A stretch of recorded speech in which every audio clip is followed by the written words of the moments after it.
발제 노현시에서 발제를 하라고 제가 김정 대표님한테 연락을 받았는데 거절할 수도 없는 상황이었고, 근데 몇 분 발제하는지 제가 기도 마무리 기도까지 하는지 그런 것도 잘 몰랐습니다.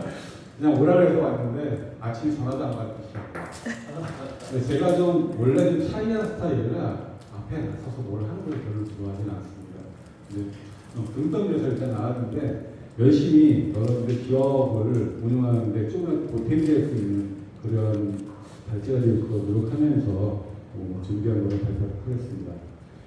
실질적으로 기업이 거래를 하게 있어서 우리가 계산서를 끊고 하는 것도 굉장히 중요하죠. 사실 기업에 아마 운영을 하시면서 거의 한 50%의 비중은 이 돈의 흐름이라고 생각합니다. 그 돈의 흐름 자체가 사실은 결제 시장으로 얘기할 수 있습니다. 과거에는 현찰을 주고받고 계좌이체를 하고, 그다음에 우리나라가 기업 간 기업에서는 어음 발행을 한다든지 이런 것들이 굉장히 많이 이용이 되죠. 근데 지금은 많이 변화가 됐습니다. 바우처를 이용한다든지 아니면은 법인도 카드 결제를 통해서 법인들 법인 결제를 한다든지, 그리고 정기 결제를 한다든지 여러 가지 방식으로 법인과 하고 있고, 특히 그 B2C 이 고객과의 관계에 있어서는 더 다양한 방식으로 하고 있습니다.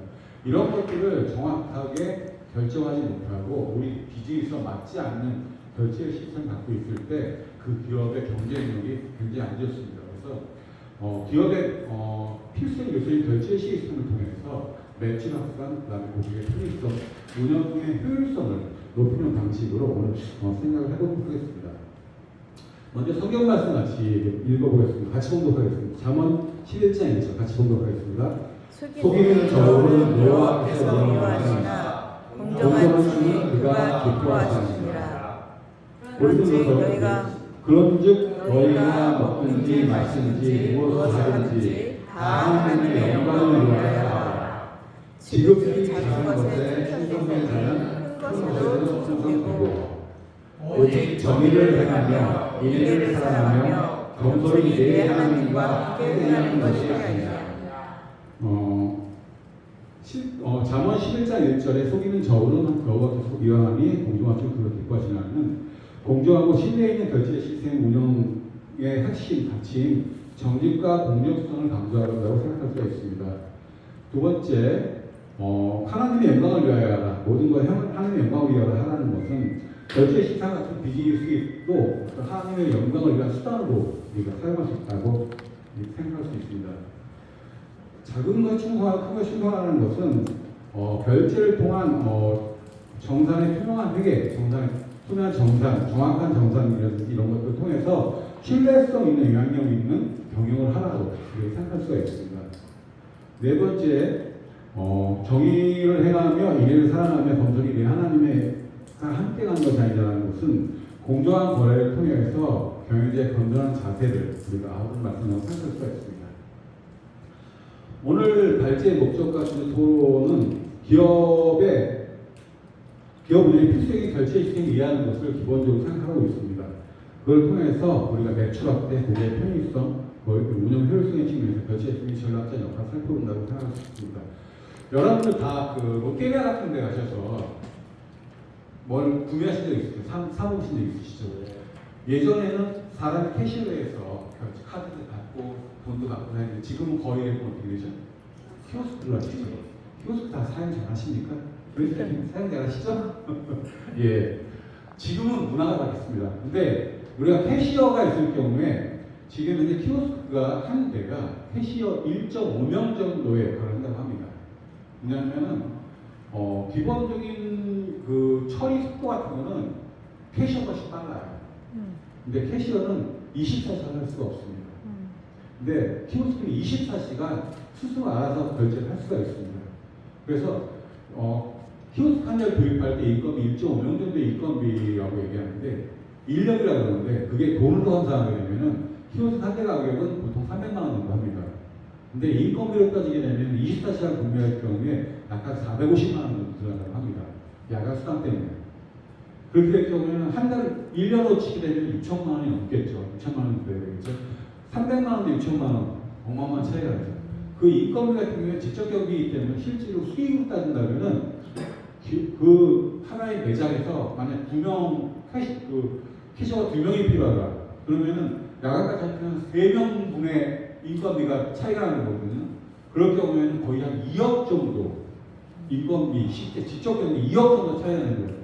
단순하게 키노트를 갖다 놓은 거랑 안 갖다 놓고 캐셔가 쓰는 거랑 그런 차이 정도가 있을 정도로 굉장히 어마어마하게 큰 그런 역할을 합니다. 물론 시스템을 사용하게 되면 시스템에 대한 경비가 들어가는 것들이 있어요. 수리를 한다든지 이런 것들이 들어가서 보통 15%에서 20% 정도니까 300만 원에 20% 치면 60만 원이 1년에 들어가는 운영비라고 생각할 수가 있겠죠. 360만 원과 2억 큰 차이가 되겠죠.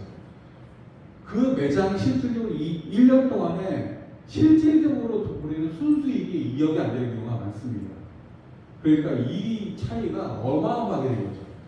그게 단순하게 롯데리아 매장뿐만이 아니라 여러 가지도 얘기할 수가 있습니다. 제가 좀 이따가 사례를 들 텐데 그런 부분처럼 단순하게 결제 시스템이 어떤 하나의 결제를 하는 카드가 신용카드만 긁어낸다 이런 것뿐만 아니라 전략적으로 내가 어떤 걸 도입했을 때 굉장히 큰 매출에 영향을 받을 수 있다는 거죠. 우리가 기업의 가치 실현인 것은 크게 7가지로 얘기할 수가 있습니다. 기업에는 명확한 비전과 미션을 수립화되고 기업 문화의 계속의 인재 육성, ESG, 환경사회 지배구조의 경영 강화, 그다음에 이해관계자의 소통 강화, 지속가능한 혁신과 기술 투자, 윤리경영 및 투명성 제고, 사회적 가치와 경제적 가치의 통합 추구 이런 7가지를 우리가 기업의 가치 실현하는 것인데 이 7가지에 실제로 기본이 되는 것들이 뭐냐 하면은 기업에 얼마나 자금이 원활하게 흐름이 들어가고 인건비를 줄이고 하는 이런 사실 돈의 흐름이 사실 기업의 경영 가치에 굉장히 중요합니다. 이 가치 실현에. 왜냐하면 돈이 없으면 가치 실현을 할 수가 없어요. 우리가 여러 가지 미사일을 통해 가지고 막 하지만 결국 기업은 이윤을 추구하고 이윤을 추구함으로써 이윤을 통해서 기업의 가치 실현할 수 있기 때문에 어떻게 하면 원가를 줄이고 어떻게 하면 흐름을 빨리 하고 어떻게 하면은 시스템을 통해서 거래처와 원활한 관계를 하고 있고 어떻게 하면은 그 거래처에 신뢰를 쌓고 이것을 통해서 이 기업의 가치를 실현할 수 있는 것들이 되는 거죠. 그러니까 굉장히 결제 시스템이 중요합니다. 결제 시스템을 크게 생각한다면은 경제 주체의 쌍방향의 채권과 채무를 처리 위한 절반 계약과 운영 시설을 총칭할 수가 있습니다.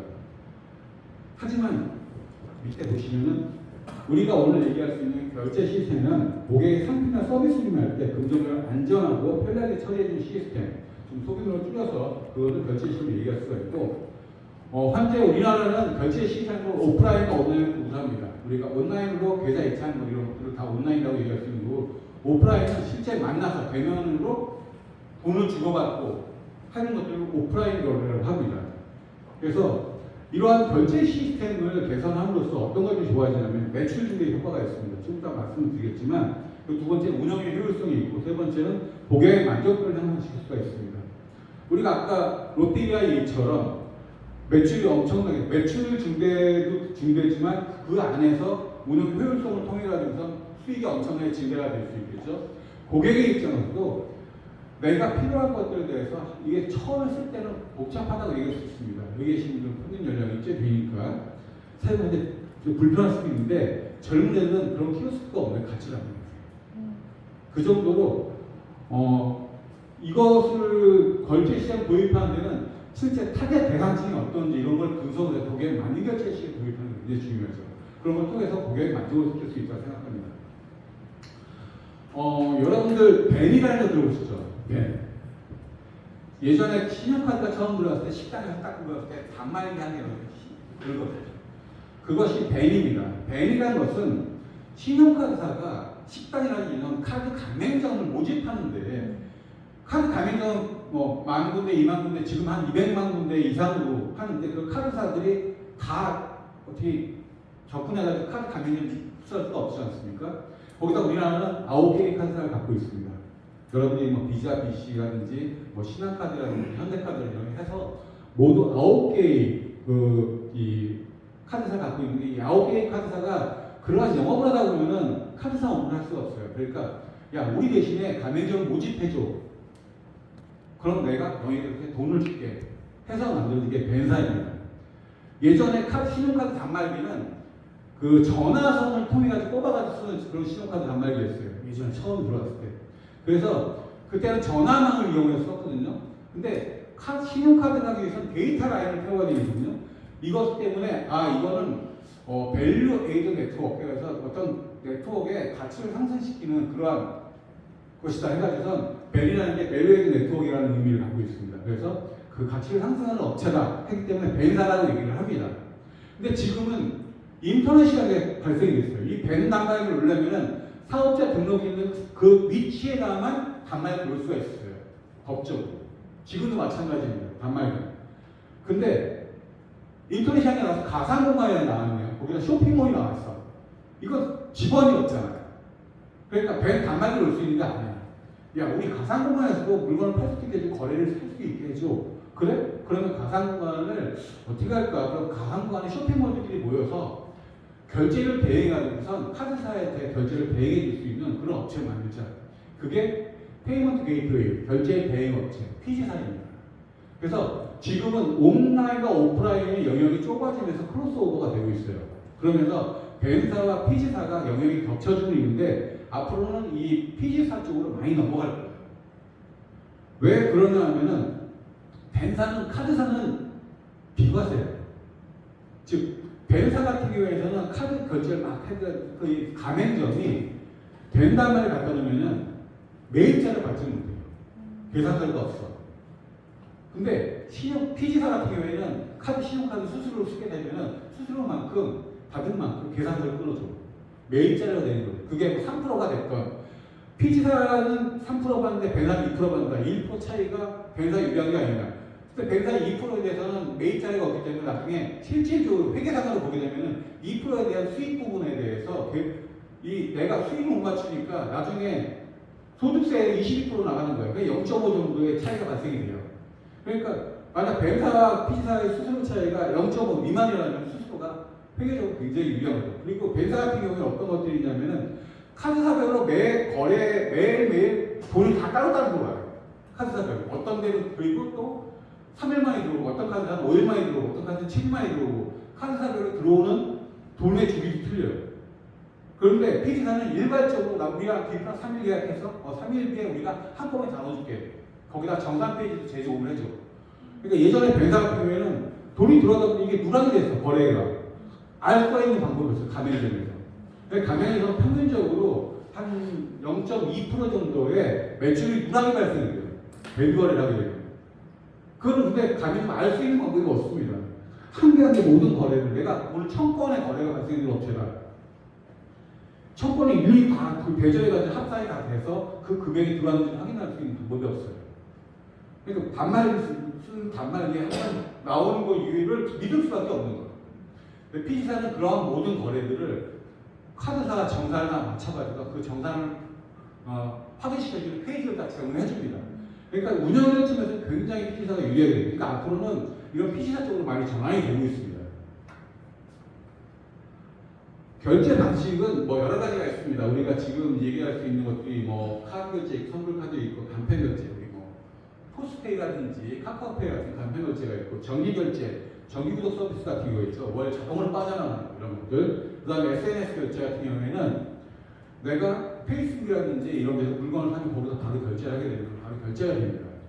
그리고 가상계좌를 통해 가상계좌랑 일반 계좌 이체랑 뭐가 틀리냐면은 가상계좌를 쏴주는 PG사의 가상계좌 쪽으로 쏴주게 되면은 아까의 정상 페이지로 가상계좌 쭉 카드 매출처럼 들어온 것이 다 확인이 됩니다. 그러니까 우리가 계좌 이체하게 되면은 담당 회계 여직원이 은행에 잔액 저희에 통해가지고 이게 들어왔나 안 들어왔나 해서 입금 확인됐습니다. 그래야지 물건 보내준 이런 게 있는데 가상계좌는 그냥 오면은 알람 올리게 만들어놨는지 아니면 정상 페이지에 오늘 가상계좌 리스트로 딱 입금된 게 누구 이거 다 확인할 수가 있는 거죠. 그러니까 은행은 다 들어가지 않고 은행 거래를 내가 많이 한다든지 돈 거래가 많을 때 가상계좌 되게 유리해요. 무통장 입금 일반적인 계좌 입금은 똑같은 거고 상품권 같은 경우에는 여러 우리나라에 지금 실질적 법으로 법인에서 사용하고 있는 상품권만 한 20가지 정도 되고 실제 이거 말고도 개인적으로 만들어가지고 하고 있는 콘도 이용권이라든지 이런 것까지 하게 되면 우리는 400점 정도 상품권이 운영이 되고 있습니다. 이런 것들이 다 실질적으로 저희 결제 수단으로 사용되고 있습니다.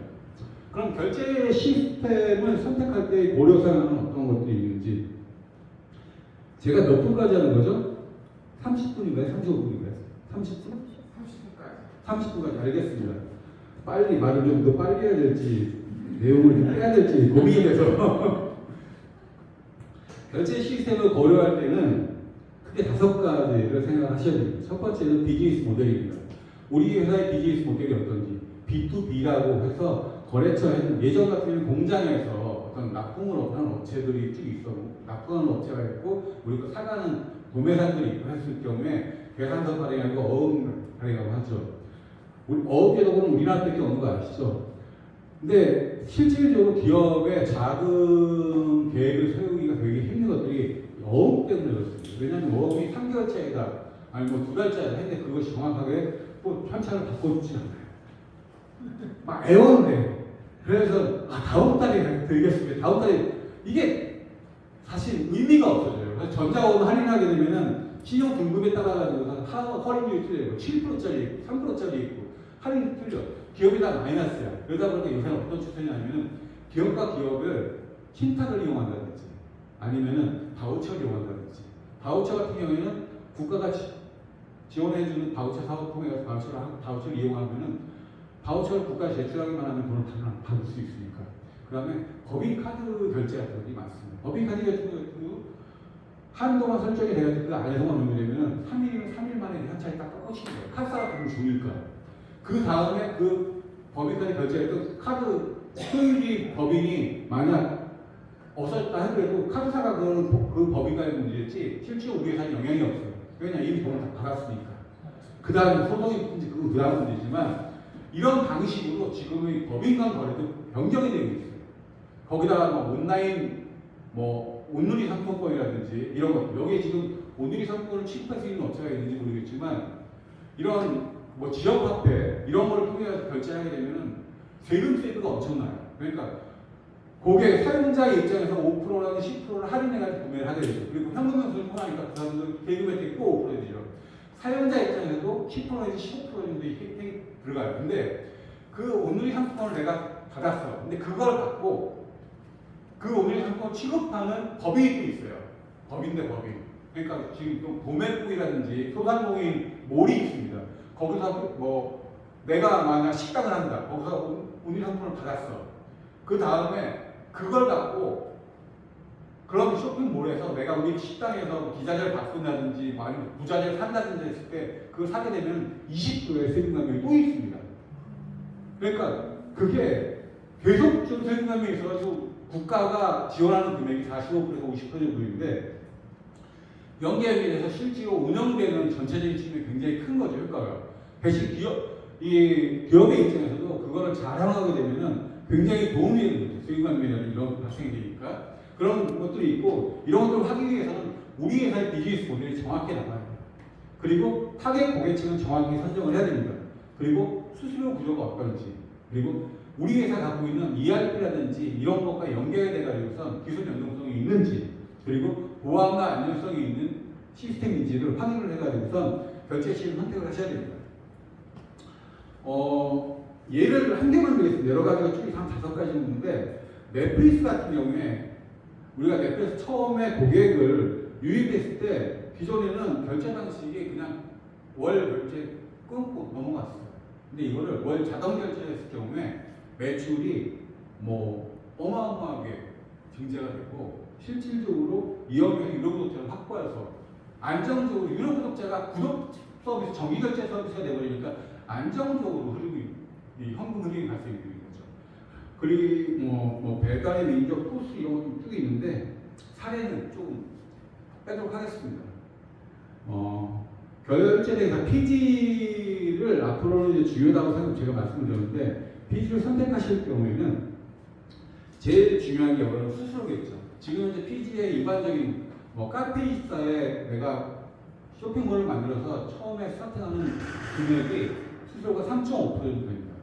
근데 기업의 매출 규모에 의해서 우리나라 여신협회에서 기업의 등급을 나눴어요. 5등급을 나눠집니다. 뭐냐면 영세 소상공인으로 영세 같은 경우에는 뭐 일반적인 수수료가 0.5에서 1% 미만입니다. 그리고 중소 1, 중소 2, 중소 3으로 매출 당일합니다. 영세까지 1년 매출이 3억 미만일 경우에 영세를 들어갑니다. 그리고 우리가 중소 1 같은 경우에는 연 매출이 30억까지가 중소 1입니다. 그 밑에 중소 2가 있고 중소 3이 있겠죠. 그 매출 10억과 20억, 30억 해가지고 나눠지고 일반 등급은 30억 이상의 매출을 하게 되면 일반 등급입니다.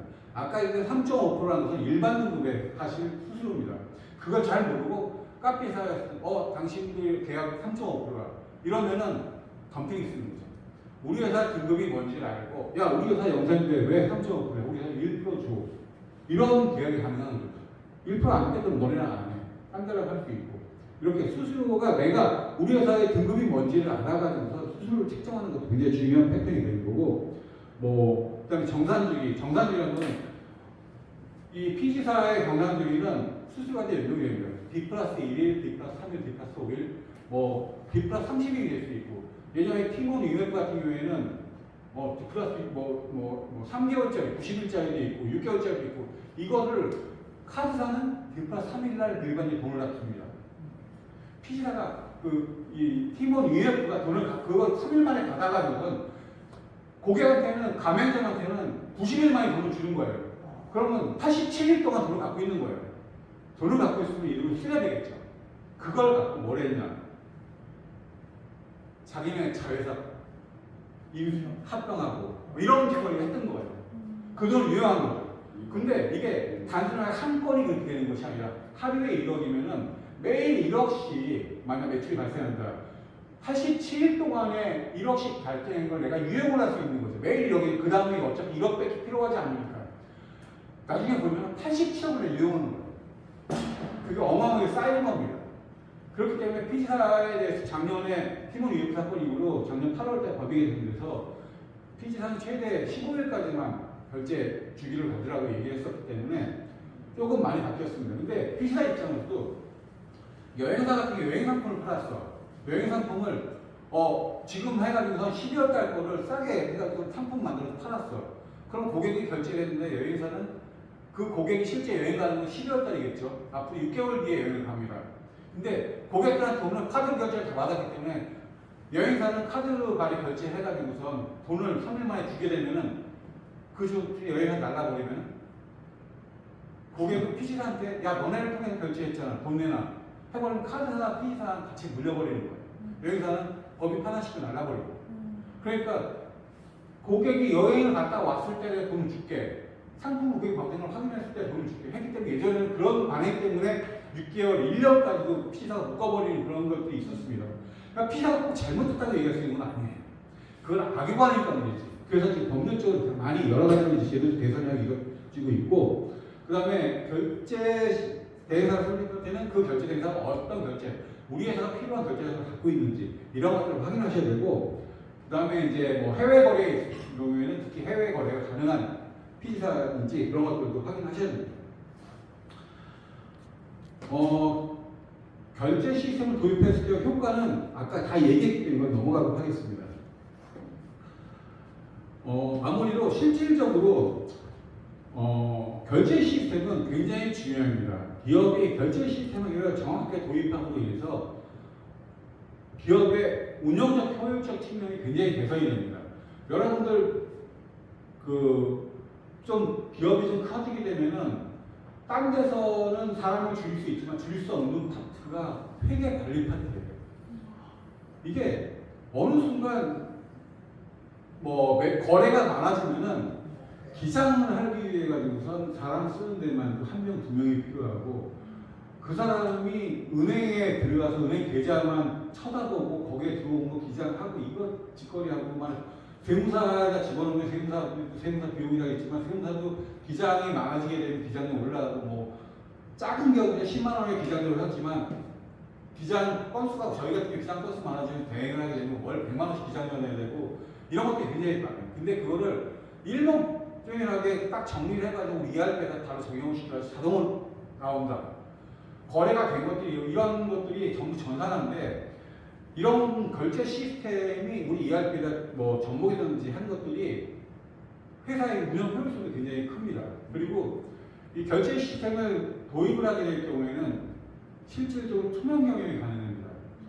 이게 현금을 주고받는다든지 계좌이체라든지 하게 되면은 관리라든지 영업 파트에서 횡령하는 것들이 굉장히 많습니다. 근데 결제 시스템을 통해 가지고 거래를 확인할 수 있게 되면은 지금은 어느냐면은 어떤 그 패스트푸드 체인점 같은 경우에 대표이사가 각 체인점별로 거래가 되는 게 내가 핸드폰으로 다 확인이 돼요. 이 패스트푸드라든지 저 가면 이 가게 저 지점에서 돈을 누가 삥땅 쳤는지 이런 것들 그냥 이걸 다 알 수가 있어요. 삥땅 같은 거 못 쳐요. 결제 시에 도입하게 되면 그러한 운영의 효율성도 굉장히 가능해지고 투명한 경영이 가능해집니다. 거꾸로 경영자 입장에서도 돈을 정확하게 쓰니까 세금도 정확하게 내야 되겠죠. 이런 문제가 발생되기 때문에 굉장히 투명성이 있는 기업의 경영이 가능해집니다. 30분이 됐으니까 이제 마무리로 토론을 하는데 저희가 이제 그 마무리 Q&A로는 실제 각 기업이 현재 사용하고 계시는 전략적 결제 수입을 적용하고 있는지 단순하게 우리는 그냥 B2B 거래니까 기업과 기업의 거래여서 그냥 계산서 끊어주고 현금을 받고 어음 발행하고 이런 단순하게 하는지 아니면 다른 방식으로 보다 더 많은 결제 시스템을 도입하고 있는지 이런 것들 한번 좀 논의했으면 좋겠고요. 두 번째는 기업 가치 실현 결제를 제외하고 있는 방안이 뭐가 있을까 앞으로. 그래서 기업이 우리가 어떤 사회적인 책임을 갖고서 내가 뭘 해야 되겠다 이런 것도 있습니다. 카드 결제를 하게 되면은 마일리지 적립 같은 거 있어요. 마일리지 적립 같은 건데 이 마일리지를 우리가 기부하겠다 하는 그런 기업들이 있습니다. 이런 것도 하나의 기업의 사회적인 가치 실현, 공익적인 가치 실현을 위해서 사용하는 것들이 될 수도 있겠죠. 어떤 기업 같은 경우에는 보험 대리점이었는데 거기에 있는 결제 시스템을 본 사람 자기네들 결제 시스템을 맡겼습니다. 대부분 다 요새도 보험 같은 경우에 현금 입금도 있지만 카드 결제도 많습니다. 이런 경우에 그런 것들에 나오는 수수료라든지 이런 것들을 정리를 해서 수수료의 어떤 일방적인 퍼센테이지를 같이 우리가 좋은 아니면 고객한테 마일리지로 서비스를 해주자라고 얘기를 하고 고객들한테는 자매결을 시켜가지고선 고객들이 보험료 결제할 때 그게 자동적으로 그 고객과 자매결을 맺혀가지고선 기부를 한다든지 하는 방식으로 한 그런 기업도 있습니다. 여러 가지 이 결제 시스템을 통해서 같이 실현할 수 있는 방법이 있습니다. 그래서 앞으로 현재 경영하고 계시는 기업에서 어떤 방식으로 같이 실현에 결제 이용하실 건지 그런 방안을 논의하도록 하겠습니다.